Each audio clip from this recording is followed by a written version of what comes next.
বিশালগড়ে স্কুলে ভর্তির ফি জমা দেওয়া নিয়ে চাঞ্চল্য ছড়িয়েছে। অভিযোগ উঠেছে প্রায় 1 বছর আগে ছাত্রছাত্রীদের অভিভাবকরা বিদ্যালয়ে ভর্তি সংক্রান্ত টাকা জমা দিলেও সম্প্রতি বিদ্যালয় কর্তৃপক্ষ দাবি করছে সেই টাকা নাকি জমা পড়েনি। এই ঘটনাকে কেন্দ্র করে সোমবার সকালে বিশালগড় ইংলিশ মিডিয়াম স্কুলের প্রাত বিভাগে ব্যাপক উত্তেজনা দেখা দেয়।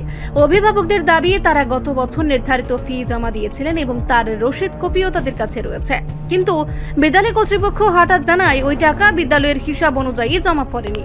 এতে ক্ষুব্ধ অভিভাবকরা বিদ্যালয়ে গিয়ে প্রতিবাদ জানান।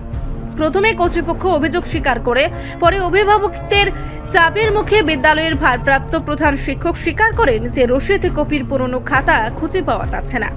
এই ঘটনার জেরে বিদ্যালয়ের চত্বরে ব্যাপক উত্তেজনা ছড়িয়ে পড়ে। অভিভাবকরা দাবি করেন দ্রুত বিষয়টির সুষ্ঠু তদন্ত করে প্রকৃত ঘটনার সামনে আনা হোক এবং দায়ীদের বিরুদ্ধে প্রয়োজনীয় ব্যবস্থা নেওয়া হোক। তাদের বক্তব্য, শিশুদের ভবিষ্যৎ নিয়ে এমন অব্যবস্থাপনা মেনে নেওয়া যায় না। স্থানীয় মহলও মনে করছে শিক্ষা প্রতিষ্ঠানে আর্থিক লেনদেনের ক্ষেত্রে স্বচ্ছতা বজায় রাখা অত্যন্ত জরুরি। অভিভাবকদের হাতে রসিদ থাকা সত্ত্বেও বিদ্যালয় কর্তৃপক্ষের এমন দাবি প্রশাসনিক গাফিলতির ইঙ্গিত দেয়। ফলে এই ঘটনার তদন্তে প্রশাসনের সক্রিয় ভূমিকা নেওয়া প্রয়োজন বলে মনে করছেন সচেতন নাগরিকরা। আমি বিশালগড় ইংলিশ মিডিয়ামে স্কুলে বাচ্চা পড়াই, তো হাই সেকেন্ডারি স্কুলে এখানে আমরা যে বছর একটা ফিস নেওয়া হয়, ফিসটা আমরা দিছি, তারা কইতেছে দিছে না, ইভেন আমার কাছে প্রুফও আছে, কিন্তু তারা কাছে আমরা যখন আইসি যে আমরা টাকাটা দেওয়া সত্ত্বে কীভাবে কেলিগা আবার দিব, তখন তারা কইতেছে যে আমরা সই দিয়ে যেতাম, এই করতাম। আমরা কইছি যার কাছে টাকা দিছি তাই নেড়ে ফাড়ানের লিগা তারা ডাকাই আনতো, তারা কলই করছে না, কল না করে কল করছে।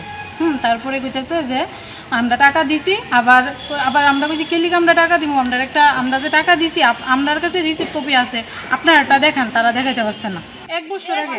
এক বছর আগে আমরা টাকা দিছি, তো কইতাছে যে আমরা টাকা দিছি না। ইভেন উপর স্কুল থেকে তার কাছে লিস্ট পাঠাইছে, তারা আমরা গ্রুপে দিছে। স্কুল থেকে কইতাছে যে আমরা যে টাকা দিছি আবার সই দিয়ে যেতাম, তাহলে প্রমাণ যে আমরা টাকা দিছি, তারপরে তারা কোনো স্টেপ নিব।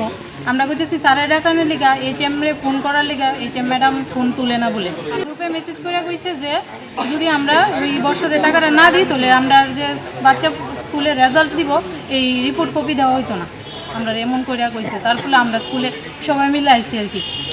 আমি ক্লাস 3 থেকে কইতেছি, এখানে প্রায় 80 জনের মধ্যে 22 জন টাকা দিছে না, আর KG 1-এর মধ্যে আছে 50 জনের মতন স্টুডেন্ট টাকা দিছে না। স্কুলে আছে, ক্লাসে আছে মনে 80 জন স্টুডেন্ট কইতেছে টাকা দিছে না।